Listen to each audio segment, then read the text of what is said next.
welcome to this week's episode of UC Weekly News. I'm your host, as always, David Danto, and you have your other host with me, Neil Fluester, is joining me from the UK. Where are you in the UK nowadays? I'm in Southwest London, David. It's So, great to be back on a show with you again. it's great to be back with you. We've done this the reunions and reunions and all the rest of that, and we've both been traveling. I was in San Diego last week for WebEx1, and you had a road show last week, right? Yeah, we've had Logi work, which has been across Europe actually. So about six or eight different venues. I guess the cat's now out of the bag that I'm now working for Logitech. So let's, spoiler alert, I've been at Logi work in both London and Warsaw the last 2 weeks, and we opened a new office in London. But yeah, I'm now head of portfolio and alliances for Logitech, which is Well, super. congratulations on the new role. What does it involve doing? Yeah, so I'm expanding my alliances role and also expanding my portfolio. I've done video conferencing in UC for goodness knows how many years, coming up to 25 odd years now, probably.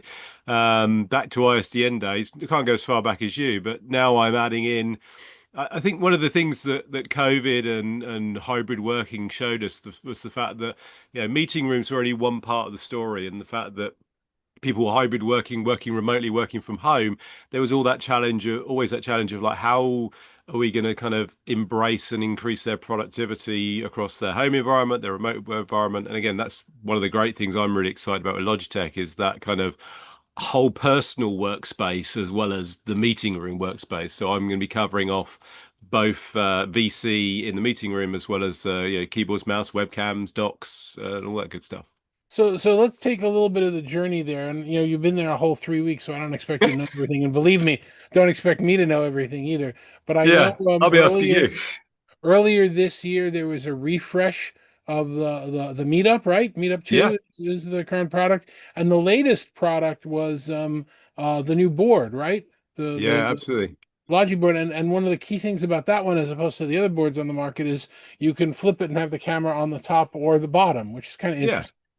I mean, the meetup really kind of set the. I think. I mean, I may be wrong, but it was one of like the first BYOD bars back in 2015, 16. Again, way before my time at Logitech. But it kind of set the standard, and I liken it. There's an advert that was in the UK. You may not have had it in North America, which Volkswagen did, which was they had a bunch of competitors and they were showing off features of cars, and they're saying it's like a Golf. So they would shut the door and say it's like a Golf, and they would start it sounds like a Golf, it feels like a Golf, because that was the measure. The VW Golf was like the measure of a kind of premium car that everyone could relate to. And I think the meetup really kind of had that. In our probably previous life, we kind of said it's like a meetup when we were talking to customers about video bars. And it was that everyone knew the meetup. It's like a C930 webcam from Logitech. Everyone knows that as a baseline, so it's easy to compare against it.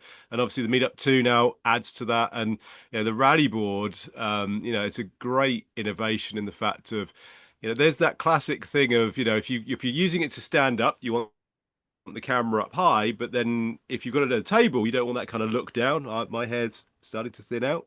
You want the camera down low. So the fact you can flip it, use it with a traditional table, really helps it kind of work in both spaces. Wheel it around, use it as a stand up in like a huddle scrum, use it with a table in a meeting room.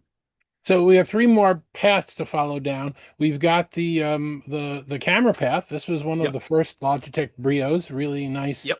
HD camera, and there have been like 9 generations since then. I keep this loose so that I use this camera when I'm talking to people, but when I show them what I'm looking at my desk, I switch to this Mm. one. So It was it's one of the first cameras that had Windows Hello, and again, obviously, as a Microsoft fanboy, other platforms are available. But the fact that it has Windows Hello on that Brio 4K really is great. Again, it does that kind of auto login, so you don't have to sit there, type your password in, and all that sort of stuff. So it's a unique camera in the Logitech portfolio, and the fact that it has that Microsoft Mhm. Windows Hello capability, which is And really nice. Logitech goes all the way back to the C930, Oh, the and yeah, wide but way camera, before that as well. I mean, and I think we all remember the C930 is a legendary camera. But yeah, I mean, there's tons. I mean, I had a bit of a on my onboarding. We had a great history lesson about where the mouse oh, came there you from, go. and back in 1960 somewhere in Stanford University, the guy who invented the first mouse, I mean, you always remember, you probably, again, this great anecdote. How many times did you used to have to take the ball out and then wipe the fluff off the rollers because it would, I actually had a mouse cleaning tool that, yeah, go in there it and would clean kind of it. stutter and stuff, and you're like, oh, okay. You'd kind of flip the thing, pull the ball out, and in our computer science lessons, I remember at school we used to lob the balls around the classroom. But we're now optical, like 9,000 DPI optical sensors on these mice now. So Which you don't have any worries about having to clean the ball or the contacts, but you do have the worries if you're in a hotel with a shiny desktop surface and it doesn't work, you have to go throw some well, paper. you say that, but yeah, it was almost as if you've kind of lined that up for me. So the new MX Master 4 actually works on glass. One of the actual features of it, it will work on a glass surface. So All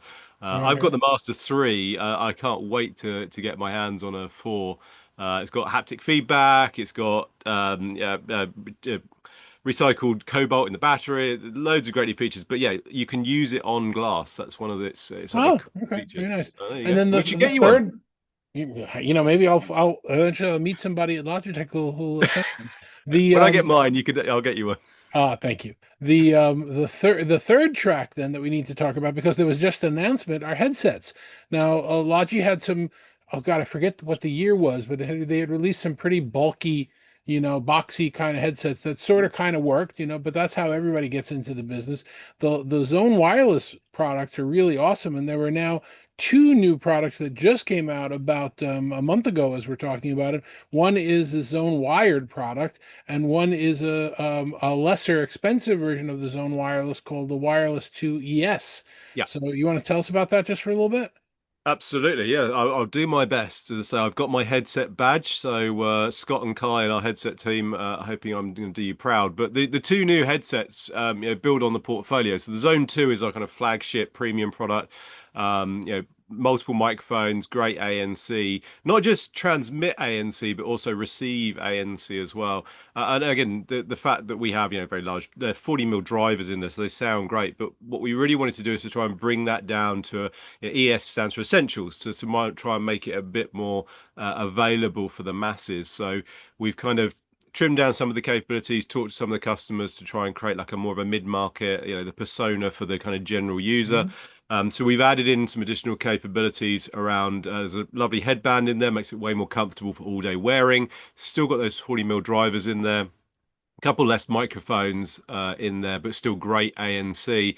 But the other thing that's kind of a unique to Logi, I've not seen many, if any, headsets look at this new Microsoft Teams format, which is called native Bluetooth. We've always had, that story of, you need a dongle, you need the little USB pluggy in thing. If you want Teams certification with the Microsoft Teams Open Office certification, you always needed to have a dongle. You always needed to have that third part. Even if your laptop had Bluetooth, you You still needed. wanted the higher bandwidth capabilities. Yeah, and to do the call control, the Teams button, and all of that kind of stuff, you needed to have that dongle with that. This new functionality with Microsoft Teams, this native Bluetooth, is supported across the Zone Wireless range. And again, if you look on the Microsoft site, there are few, if not any, of our competitors that have jumped on this new standard. So we're really excited about that to be able to offer this, cut the cord and cut the dongle to be able to offer that native Bluetooth capability. Latest And Bluetooth. if you do a search for Nathan on LinkedIn, you can see some video of him wearing it and talking about how comfortable it is, right? Absolutely, yeah. Again, it's a really nice headset, and again, if you're looking at a headset for Teams, and again, the challenge. This is the interesting thing, and you'll probably relate to this, David. But there was a post. I think it was Nancy or someone put it up recently that showed like a laptop from like 5 or 10 years ago, and had a ton of ports on the side of it. It had like HDMI and DVI and 3 or 4 USBs and all on the side and on the back. Nowadays, I mean, how many ports has your laptop got? It's got like two USB-Cs if you're lucky. They're just trimming it down. You don't even get an HDMI even these days. So again, that kind of challenge around connectivity is big. So you have to then carry around like a hub. You carry like a USB-C hub with you, or one of those stupid breakout adapters for HDMI and USB. So ports are becoming a real challenge on the latest Macs and PCs. So anything we can do to kind of simplify that thing. And the other thing is that people always leave them hanging out of their laptop, stuff it in their bag, and they snap and break, or they'll lose it. So again, I think that native Bluetooth thing is a real, Mhm. a real game changer with regards to just it's just solves that friction of like, oh, I've got to have a dongle. Oh, it's another less port. I've got again my USB power. I've got other cables plugged into my laptop. I've got no ports left for a USB Bluetooth dongle. So Now the other headset that was released is a wired version of with the same features and comfort factor, or many of yeah. the same features as the Zone Wireless. It's now called the Zone Wired. Well, some people like a cable. Some people like copper, rather than Magic Pixies. There are obviously environments where Magic Pixies and wireless aren't allowed and wired works better. The other interesting fact is you can actually use the Zone 2 wireless as a wired headset. So not only when you plug the cable in will it charge it, but actually sends the audio over that cable as well. A Okay. lot of the wireless headsets, when you plug a USB cable in, it doesn't actually run the audio over it just charges it. But yeah, Zone 2 wired obviously brings a lesser price point again for users that want to have say a wired solution again, some environments where no radios are allowed maybe. Or when uh, you're using too many of them in a dense area and you want to have them yeah, although separate. we're getting over that now, actually. It's interesting. Again, I was doing some testing on the latest Bluetooth standards, and both congestion and distance now is getting, near, if not comparable, if not sometimes better than what we used to be used to in the kind of traditional old deck technology. So Bluetooth really is kind of getting a lot better now with regards to, again, density, congestion, and range, where it really is, say a compelling alternative to say the older deck technology, which is the challenge with DeCT is obviously you just can't use it on your mobile phone or your cell phone, as you guys call it over there. But you can only really use it on your PC, and then when you want to then have a headset that can be dual purpose, it doesn't really work. So I'm excited about that, and I'm going to do some side by side testing. I'm going to go and take a laptop out to a park and a field and take a one of the new Bluetooth headsets, the new Zone wireless, sorry, and a traditional older decked headset, and kind of walk and see how far I can go. And so stay tuned. That's the video I'm promising myself to shoot. We're going to look forward to seeing that. So I wouldn't be doing my job if I didn't ask you a couple of questions that I know you can't answer. Uh-huh. So forgive me. But with the last two announcements from Neat and from Cisco, there are only two legacy Android video conferencing manufacturers that haven't moved on to Microsoft's MDEP. Mhm. That's HP, and we know the HP story better than most. And then there's Logi. So I'm assuming that it's going to be in a future release of a future product, even though it hasn't been announced yet. Is there anything that you can say about that, knowing the answer is no? Uh, I'll obviously say that I'm only 3 weeks in, so I haven't even actually seen the roadmap myself, so I can't actually give away any secrets. So Well, okay. it's a It's brilliant thing. Normally, dangerous, I know all the lucky. roadmap and have to kind of stay tight-lipped, but the great thing is that I haven't actually seen the roadmap myself, so I can't really talk about it. I think. And the other vendor that we were talking about, we're coming up on November, which is typically when they let people go. So we'll have some more ex-Poly colleagues, I'm sure, within the next 2 or 3 weeks. I don't know who they are, but it's what's the old expression about Winston Churchill that was quoted by Winston Churchill? So every once in a while, mankind stumbles over the truth, but usually he gets up and keeps going. It's those guys wouldn't recognize a codec if they tripped over one. So. I'd like again. I'm not obviously going to talk about our previous employer. Yeah, unfair of me. But I think there's a couple of people I want to call out. Seeing as you've just given me the floor to do that. Stephen Schaefer. You know Stephen Schaefer as Oh well my as I. God, Mr. Camera, Mr. He's a Director. legend, an absolute legend. Well, that is the qualification at that Yeah. company to let people go. I still quote again. We were before we set up. You were saying about my terrible lighting and the shadows under my eyes. Stephen drummed into my head. Yeah, the rule of thirds. Make sure your eyes are in the top third of the video. Frame it right. Get it. Look. And again, an absolute awesome.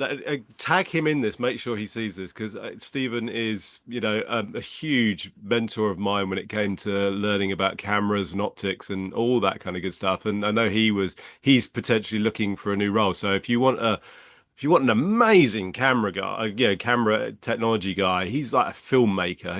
His father was in cinematography and everything. So crikey, I can't say too that many good things about Stephen Legend. And I just saw Jeff Dersham actually, so I pinged him a note on LinkedIn as well. So and again, He another just great, announced that he was leaving before anything else happened. yeah. So So did Erica. Some of the so yeah, we have a lot of colleagues that realize November's coming up and they're getting out before they're told they have to. So it is a sad story, the legacy there, but what the heck?